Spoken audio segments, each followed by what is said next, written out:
Good morning बच्चों। आज मैं आपको कक्षा 12 का पाठ 10 भय आचार्य रामचंद्र शुक्ल का सेकंड पार्ट पढ़ा रही हूँ। सेकंड पार्ट से मतलब है जो भाग 1 था उसी का भाग 2 पढ़ा रही हूँ। इसके अंदर आचार्य रामचंद्र शुक्ल ने भय के बारे में बताया था, उसी का मैं आगे का भाग बता रही हूँ। और पेज नंबर 38 से 39 तक का आपको ये भाग है। इसके अंदर बताया गया है कि एक जो व्यापारी होता है वो भय की आशंका से अर्थात हानि की आशंका से अपने कार्यों को पूर्ण रूप से नहीं कर पाता है, और जब वो अपने कार्यों को पूर्ण रूप से नहीं कर पाता है तो वो व्यवसाय को बढ़ाने का प्रयास भी नहीं करता, और वो अर्थ हानि की वजह से ही अपने कार्यों को नहीं कर पाता, और इसी प्रकार से वो डरता हुआ सा दिखाई देता है।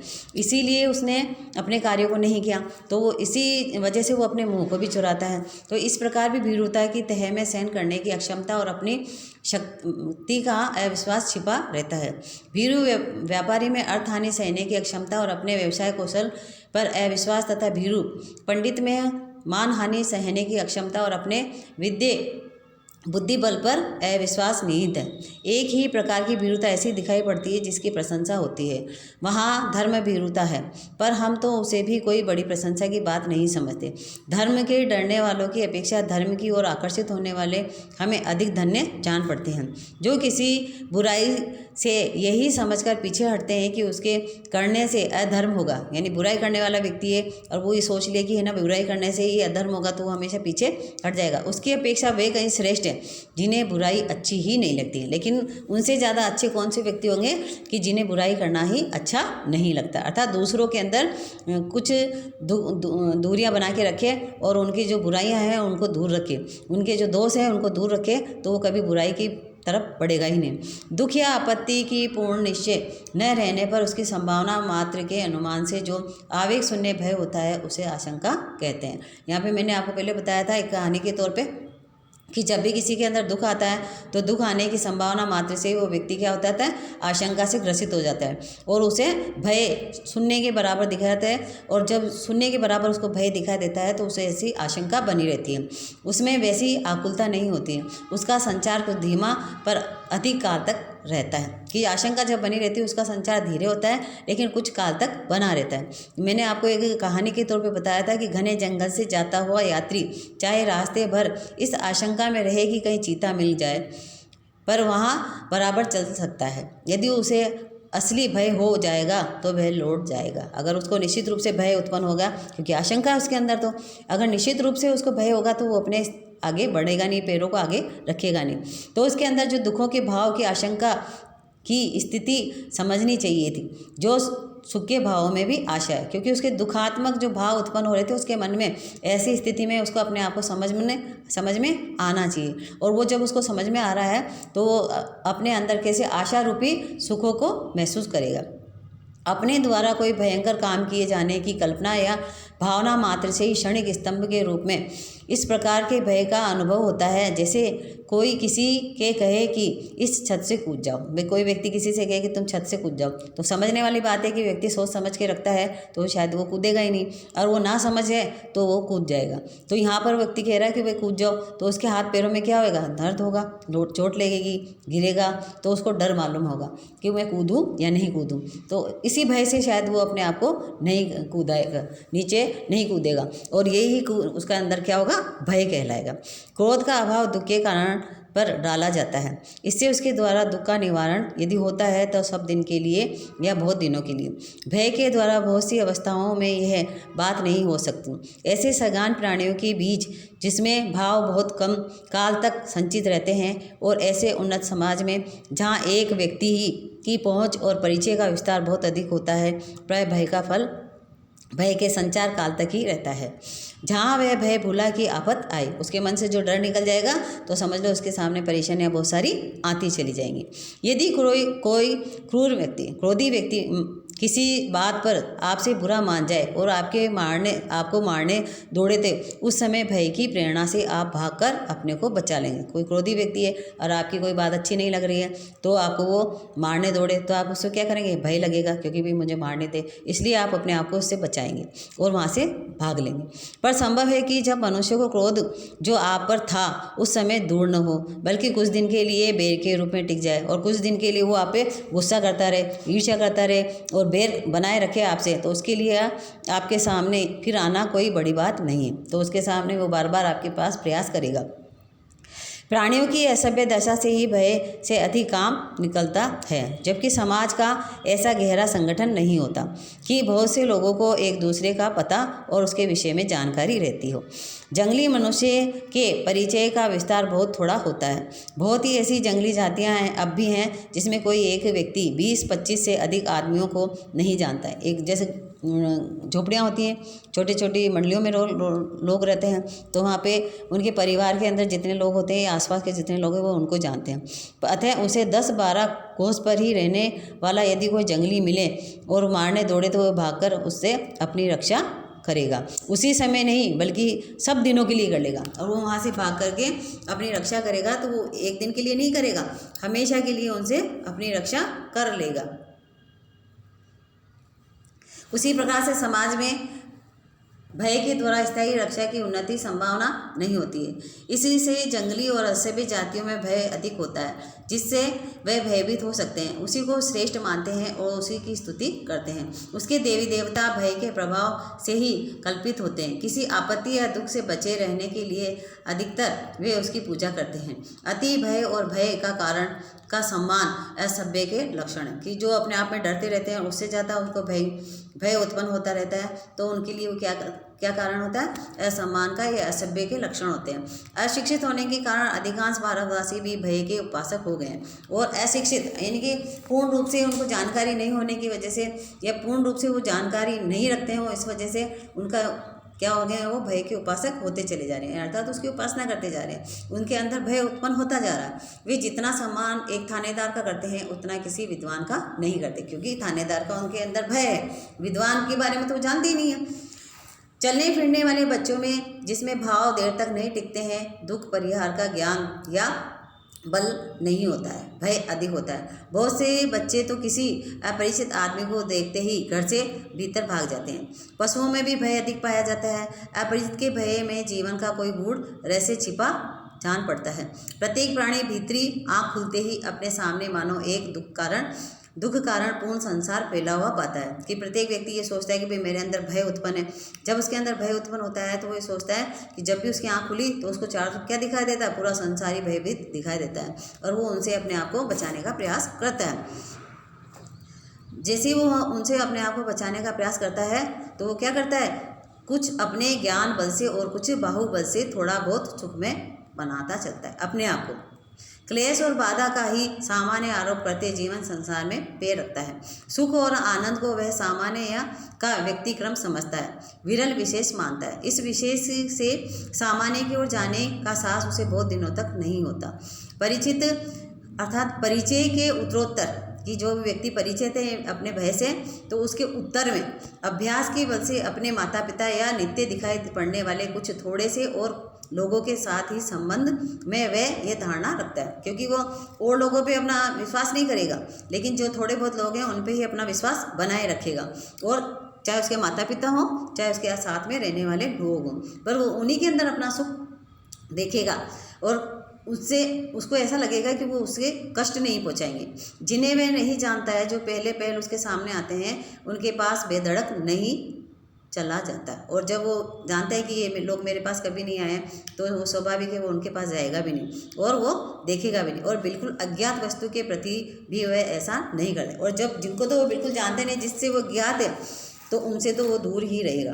भय की इस वासना का परिहार क्रम से होता चला जाता है। जो जो वह नाना रूपों में अभ्यस्त होता है, त्यों त्यों उसकी धड़क खुलती जाती है, क्योंकि वो निडर होता जाता है धीरे धीरे। जैसे जैसे उसको लगता है कि अब मैं अनेक व्यक्तियों के साथ में रहने लगा हूँ, तो उसकी जो मन की बातें वो करने लगा है, तो उसकी जो भय के प्रति जो डर था वो खत्म होने लगता है।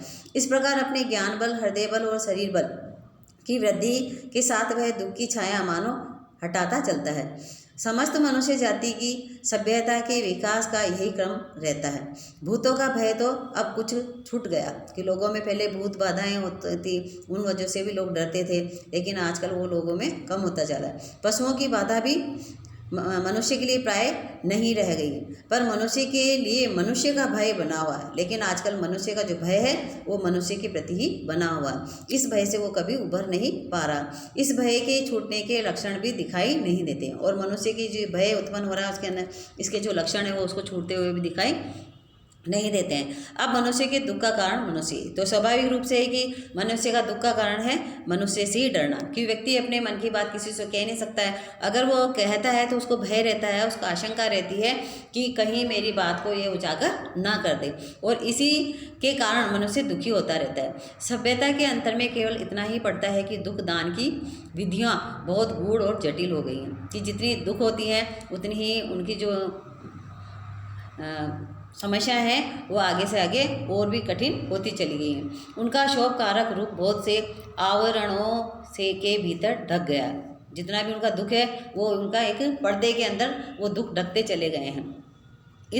अब इस बात की आशंका तो नहीं रहती है कि कोई ज़बरदस्ती आकर हमारे घर, खेत, बाग, बगीचे, रुपए, पैसे छीन ले, पर इस बात का खटका रहता है कि कोई नकली दस्तावेज, झूठे गवाहों, कानूनी बहसों के बल से इन वस्तुओं से वंचित न कर दे।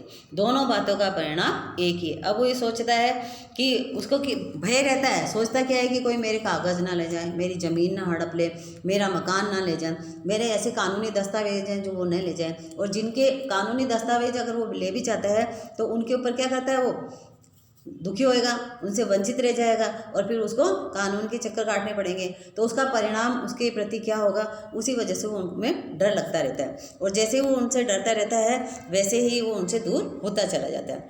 तो सभ्यता की वर्तमान स्थिति में एक व्यक्ति को दूसरे व्यक्ति से वैसा भय तो नहीं रहा है जैसा पहले रहा करता था, पर एक जाति को दूसरी जाति से, एक देश को दूसरे देश से भय के स्थायी कारण प्रतिष्ठित हो गए। अब यहाँ पे कहते हैं कि आज की जो वर्तमान स्थिति है उस स्थिति के अंदर एक व्यक्ति को दूसरे व्यक्ति से वैसा तो डर नहीं है जैसा पहले रहा करता था, पर एक जाति को दूसरी जाति से और एक देश को दूसरे देश से स्थायी रूप से दुख का कारण होता है, और उस दुख के कारण में ही भय प्रतिष्ठित होता जा रहा है। और जैसे जैसे भय प्रतिष्ठित होता जा रहा है तो वो क्या करता है, व्यक्ति सबल होते हुए भी निर्बल हो रहा है, सबल होते हुए भी वो क्या होता है, निर्बल हो रहा है, और निर्बल होने की वजह से ही उसके अंदर दुख के भाव उत्पन्न होते जा रहे हैं। और जैसे ही उसके अंदर दुख के भाव उत्पन्न होते जा रहे हैं तो वो अपने दुख को दूर नहीं कर पा रहा है, अपने भय को दूर नहीं कर पा रहा है, और इसी वजह से वो अपने कारणों को देखता जाता है। फिर ये कह रहे हैं यहाँ पर पेज नंबर 40 पर, यहाँ पर लेखक बोलते हैं कि अर्थ शोषण की प्रक्रिया अनवरत चलती रहती है, लगातार चलती रहती है, एक क्षण का विराम नहीं होता। इस सार्वभौमिक वणिवृत्ति के से उनका अनर्थ कभी न होता यदि शास्त्र वृत्ति उसके लक्षण से अपना लक्ष्य अलग रखती। यहाँ पर लेखक कह रहा है कि अगर थोड़े से समय के लिए व्यक्ति के अंदर पैसा इकट्ठा करने की भावना रहती है, अर्थ शोषण यानी पैसा इकट्ठा करने की भावना उसके अंदर रहती है, तो उसका शोषण होता रहता है। और वो शोषण कैसे चलता रहता है, निरंतर चलता रहता है, एक क्षण का विराम नहीं, अर्थात वो बिल्कुल भी एक क्षण भी रुकता नहीं है।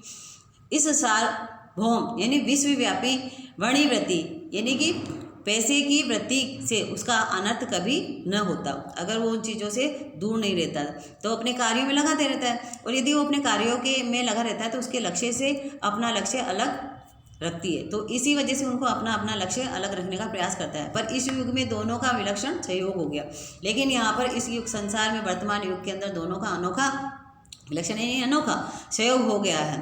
वर्तमान अर्थोन्माद यानी कि पैसे के शासन के भीतर रखने के लिए छात्र धर्म के उच्च और पवित्र आदर्श को लेकर छात्र संघ की प्रतिष्ठा आवश्यक हो गई कि इसकी स्थापना करने लगे। जिस प्रकार से सुखी होने का प्रयत्न प्रत्येक प्राणी को अधिकार है, उसी प्रकार से मुक्तानंद होने का भी, कि जिस प्रकार से प्रत्येक प्राणी सुखी रहता है उसी प्रकार से वो इसमें से भयभीत होने से भी मुक्त हो जाए।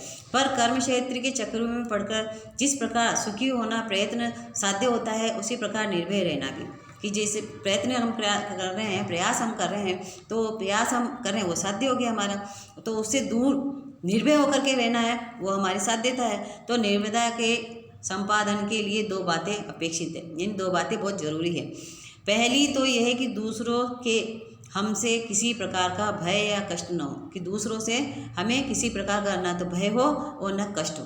दूसरा ये कि हमको कष्ट या भय पहुंचाने का साहस न कर सके। और दूसरा ये हो गया कि कोई भी व्यक्ति हमको न तो कष्ट पहुंचाए न ही हमको भय हो उससे। इनमें से एक का संबंध उत्कृष्टशील से है और एक का संबंध उसमें से क्या है, उत्तम संचार का है, और दूसरा का शक्ति और पुरुषार्थ से, और दूसरी का उसमें है संबंध हो गया शक्ति से और उसके पुरुषार्थ यानी पराक्रम से। इस संसार में किसी को न डरने से ही डरने की संभावना दूर नहीं हो सकती। अब ये संसार ऐसा है कि यहाँ पर कोई व्यक्ति कहे कि नहीं मैं किसी से नहीं डरता, तो न कोई न डरना हो तो यही उसकी संभावना, डरने की संभावना दूर कर सकती है। साधु से साधु यानी कि सज्जन व्यक्ति से सज्जन व्यक्ति प्रकृति वाले को क्रूर यानी निर्दयी लोभियों से क्लेश पहुंचाता है। कि सज्जन व्यक्ति ही सज्जन व्यक्ति को क्या करता है, जो निर्दयी होते हैं, और वो ही क्या करते हैं, लोभी जो होते हैं, निर्दय क्रूर लोग ही होते हैं, जो निर्भय होते हैं और वो लोभी होते हैं इसके, वो ही सबसे ज़्यादा उनको दुख पहुंचाते हैं, क्लेश पहुंचाते हैं। अतः उसके प्रयत्नों को विफल या भय संचार द्वारा रोकने की आवश्यकता से हम नहीं बच सकते।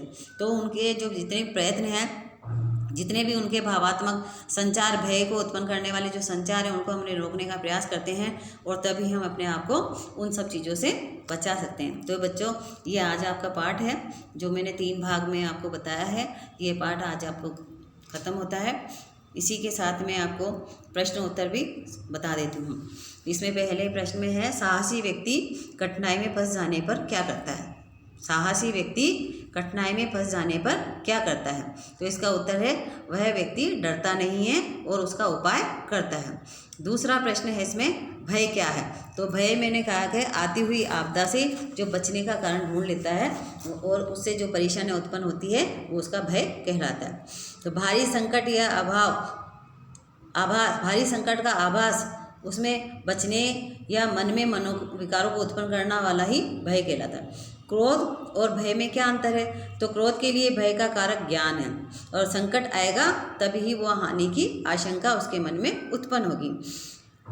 भय भीरुता में कब बदल जाता है, जब वह क्या करता है कि जब भय व्यक्ति का स्वभाव बन जाता है। भय भीरुता में कब बदलता है, तो इसका उत्तर है, जब भय व्यक्ति का स्वभाव बन जाता है तब वह भीरुता में बदल जाता है। 5वां प्रश्न है, ऐसी कौन सी भीरुता है जिसकी प्रशंसा होती है। तो वो है धर्म भीरुता। ऐसी कौन सी भीरुता है जिसमें प्रशंसा होती है, तो उसका आंसर है धर्म भीरुता। आशंका और भय में अंतर है। तो मैंने आपको पहले बताया कि भय के कारण ही आशंका उत्पन्न होती है, और मैंने इसमें आपको एक कहानी के तौर पर जंगल में जाने वाले व्यक्ति के बारे में बताया। व्यापारी द्वारा नया व्यापार शुरू करने पंडित का शास्त्रार्थ में भाग न लेने का मूल कारण क्या हो सकता है। तो व्यापारी नए व्यापार में हाथ इसलिए नहीं डालता है क्योंकि उसको हानि हो सकती है, और हानि के भय के कारण वो उसमें हाथ नहीं डालता है, इसलिए अपने व्यापार को नहीं बढ़ाता है। और शास्त्रों के अंदर निपुण व्यक्ति भी यही सोचता है कि शायद मैं शास्त्रों में परास्त हो जाऊं, और उसका मूल कारण उसका भय होता है, और इसी वजह से वो शास्त्रों में भी अपना प्रभाव नहीं डालता है, और ना ही उसमें आगे बढ़ने का प्रयास करता है। भय की अधिकता किस में रहती है। तो असभ्य व जंगली लोगों के अंदर भय की असभ्य व जंगली लोगों में भय की अधिकता रहती है। सभ्य और असभ्य प्राणियों में भय में क्या अंतर है। तो कानून ये कह रहा है, सभ्य और असभ्य प्राणियों में भय में क्या अंतर है। तो जो कानून में सभ्य होते हैं, जो कानून का जानते हैं, वो सभ्य लोग होते हैं, और जो देवी देवता के अंदर रहते हैं, जो अंधविश्वास उत्पन्न करते हैं, जो अंधविश्वासों में घिरे रहते हैं, वो असभ्य कहलाते हैं। तो बच्चों, आज का पाठ मैं यहीं ख़त्म करती हूँ। ये आपका पहला लेसन पाठ भय ख़त्म हो गया। धन्यवाद।